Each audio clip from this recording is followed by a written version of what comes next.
So now that spring and summer is here, I'm realizing I haven't bought any new lipstick in probably a year, or just like very few new colors, and a lot of the colors I have are like quite plummy, berry, browny, and I'm looking for something like pink and fresh, and I just don't have that many options. So yeah, let me know if you have any fun summery lipstick color and formula recommendations. Honestly, even just like new lipsticks, I haven't tried much lately, but maybe this is the next thing I should get into. It's probably the case. In any case, this video might be a bit of a long one. We're gonna talk over some skin balms, some base balms that I have tried recently. So I've tried a couple different things at this point, and they kind of all run the gambit in terms of textures, finishes, my overall level of enjoyment, which is very surprising considering that they all kind of fall under the same category of balm-based products. And before I tried any of these, I really thought that this would be a category that I love. And after trying these and feeling like, oh, I've tried a few like pretty distinctly different formulas, I'm not sure that this product category is for me. But let's go ahead. So in order of products I've tried, there is the Salt New York Sneaky Balm Hydrating Skin Tint. I did a full face of this a little while ago. There is the Makeup by Mario Soft Sculpt Transforming Skin Enhancer, which I'm kind of cheating, but I'll get into that. The L'Oreal Age Perfect Tinted 4-in-1 Tinted Balm. Love this. And the Danessa Myricks Yummy Skin Blurring Balm Powder, which is a confusing name. So this will also be kind of like a quick overview review of these and how they kind of stack up in performance and usability against each other for me in my life. So starting with the Salt New York Balm, I tried two shades. I kept the shade in N11. This is a quite sheer, very, very emollient product. It kind of feels like you're touching, not Vaseline, but like a pretty dense lip product. It just has a lot of shine and emollients to it. This shade range is great. They run very, very neutral. They all kind of feel like maybe there's a little bit of green in there. Perfect for me. And because they can be sheared out so much, I think that they can work for a lot of skin tones. Overall, when I put this all over my face, I find that it feels almost a little heavy and just like I put Vaseline all over my face, which is not really up my alley. But on days where I just kind of want to not even spot conceal, just like spot cover, spot tint with my face, it just feels pretty moisturized. It can look very, very seamless. And I like it in that way. When I'm just using it a little bit on various parts of my face, I don't get that, oh, my face is covered in Vaseline effect. Overall, I'm not sure that I would really recommend this for people other than those with dry skin who really love a sheer base. I think that there are plenty other products that can give you a nice sheer, even dewy finish that aren't necessarily in this format. But if you're really into the idea of a just kind of slap your fingers into it and like plop it all over, then go for it. Moving on, the Soft Sculpt Transforming Skin Enhancer, I have the shade Light, which is the lightest shade that this product comes in. I'm kind of cheating because I only use this as a bronzer. I didn't really know this going in. It's described as an all-over warming complexion tint, and it does like 3 things at once. It's a cream bronzer, okay? don't use this all over your face. I mean, you can, but it has essentially no coverage. It is very, very sheer. What it does is, for me, I think it gives the most beautiful, like, sheer, translucent, glass skin bronzed effect. It looks warm, it adds a bit of shape and definition to the face, as it would claim, but if you slap this all over your face, it's just gonna look, again, very, very slick and slippery and add mostly warmth, but not really any coverage. So I would not use this as a skin tint, though it claims to be a complexion tint. It's like, it doesn't tint in coverage, it just tints in tone. And there's not many tones to choose from. I think even if this was something that happened to match your exact complexion tone and you wanted to use it as like a coverage tint, it just wouldn't really add much aside from a glassy effect. As a bronzer, very pretty. So the construction was really rough. They're like drilling into the ground and it was really loud on the audio. So I'm trying it again. Okay, so going into the L'Oreal Age Perfect 4-in-1 Tinted Balm, I have the shade 10 Light. It retails for around $15. I'll double check and leave it below. I like this balm product a lot. I find it very enjoyable to use in many ways. I like how it wears. It has a very, very wet feeling as you're touching it. It feels kind of lotiony. I was trying to think of the best like texture to compare it to, and I think it might be like ice cream. It feels almost a little cooling. It feels very like hefty, but not completely solid. Like the Salt New York one, you really have to like mesh your finger around and the product underneath feels very firm, whereas this, you can kind of squish it. It has a tiny bit of give, but it mostly just kind of wants to melt away with you.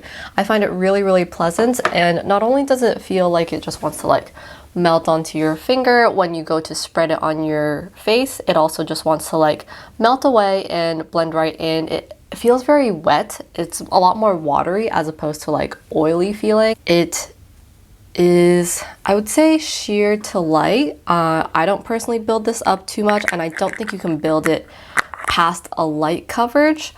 I think that this just applies really pleasantly. I prefer a sponge or my fingers, and I feel like I can just tap it in really quickly and it just wants to spread itself out. It has a very skin-like texture.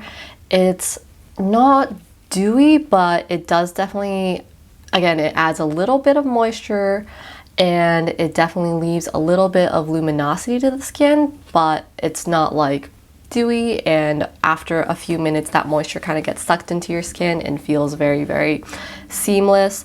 This color is a little bit peachy for me, as you can see, but it wears really, really pretty throughout the day. It looks really, really natural.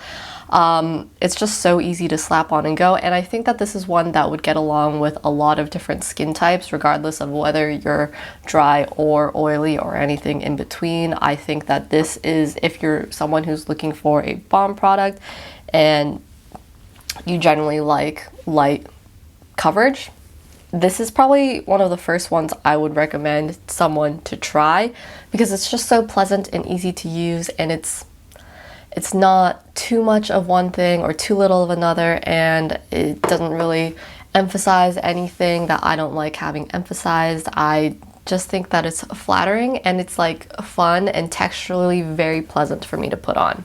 Okay, and finally let's talk about the Danessa Myricks Yummy Skin Blurring Balm Powder.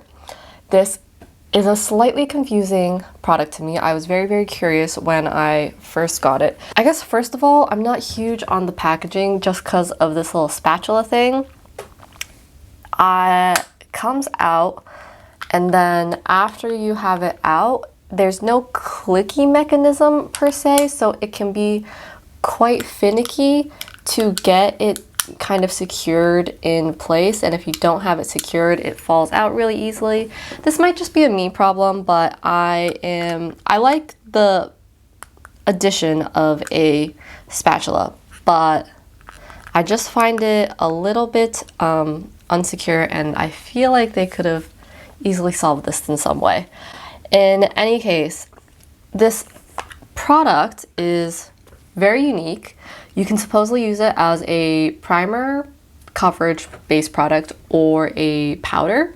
I have the shade 2. It comes in a multitude of shades as well as a universal shade, so there is a lot of flexibility as to how one might go about using this product. It melts a lot and feels wet when you touch the product. It feels really, really thin on your fingers. And then as you go to blend it out on your face, it immediately loses that like wet feeling, and it starts feeling basically like you're moving a powder around. So that is very interesting. It is formulated with an ingredient called Upsolite and does something to help mattify and keep the oils at bay. It's what I'm wearing today, right now, and I think overall my takeaway with this product is just that it's a little bit too finicky for me in any 3 of the ways that it can be used to really be a favorite. It looks pretty okay. I find myself having to apply the tiniest layer. My favorite way to apply it is just by picking up like a very thin and even amount on my beauty blender and then using that all over my face.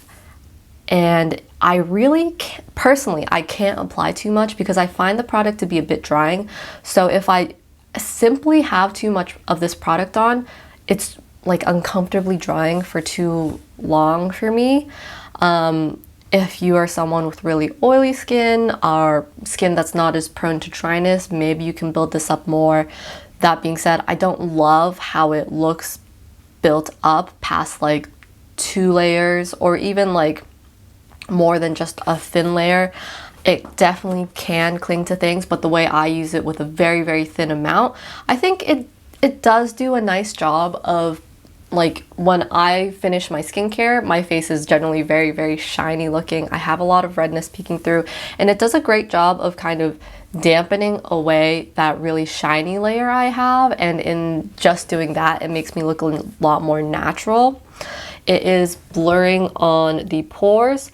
I don't really like how this looks applied with a brush or a finger, but I think with the Beauty Blender, I'm just able to pick up a thinner amount and spread that thin amount out even more thinly.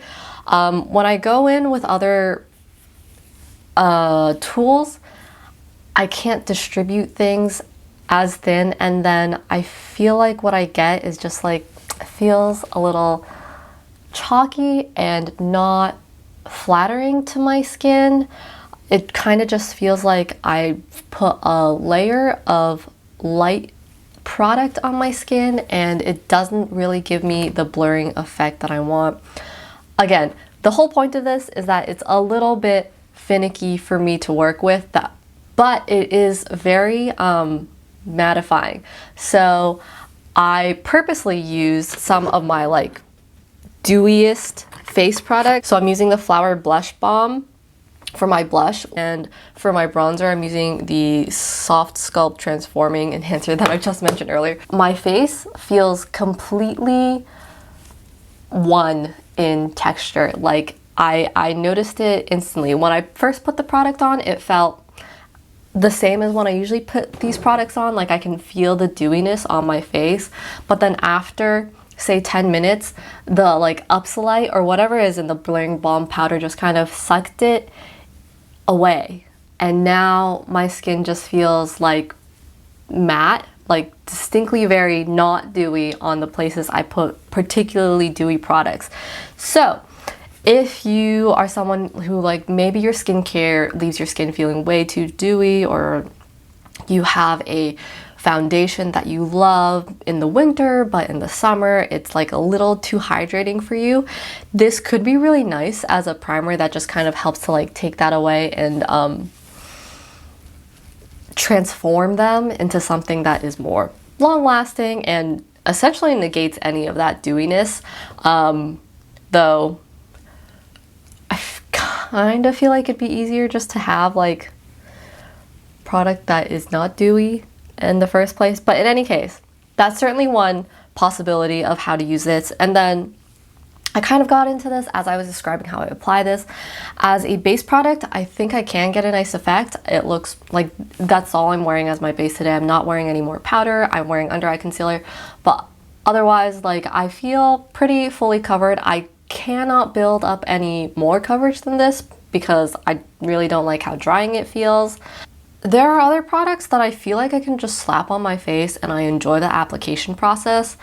I enjoy how it looks instantly. It doesn't do anything to dry me out, and I like how it wears throughout the day. And this product, though I like how it looks now, it's finicky going on.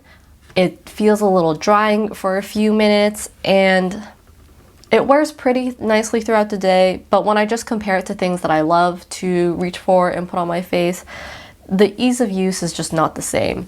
By the end of the day, my oils are still like peeking through my T-zone, just like with any other product. And what I find is that the longevity for me is not more impressive than other products that work well for my skin. And I feel like the amount of effort I have to put into putting it on, and like the sacrifice of a more texturally elegant formula that I enjoy slapping on my skin, is wasted now. So overall, I don't love reaching for this as a coverage product. And then finally, as a powder, it's just like more of a hassle than any other powder that you could normally use on your face. Sure, it'll take away some shine, but it's kind of hard to apply a nice, smooth, even layer across your face, especially after you've put all your other makeup down, without adding heaviness, without moving the product around. Maybe if you were using the universal color, the one that's translucent, it would be more doable. Any normal powder would probably be a lot easier to work with. I think that this is a product that is very interesting and worth trying, and especially if you're someone with oily skin that's been struggling to find things that work right for you, I think this is worth a try. But it still might not be your favorite. It might not mesh that well for you. That covers my experience with a couple of balm face products I've had recently. One of my big takeaways is that I don't really think I like this format of coverage products as much as I thought I would. I really, in my head, built up this idea of just being able to tip-tap things with my fingers and slap it on, and it'll be so much easier than having to pump it out onto the back of my hand, using like more tools. But I still find myself reaching for like my beauty sponge most of the time. I still find myself sometimes like mixing it on the back of my hand if the color doesn't quite match me. So overall, these balm products, I still find myself comparing to my entire collection of coverage products. And because it's in this jar format, I actually find that it's a little bit bulkier to store, maybe a little bit more annoying to reach for. I do think that they are probably a lot easier to travel with since there's nothing to be spilled, but I think I will hesitate more to try another balm product.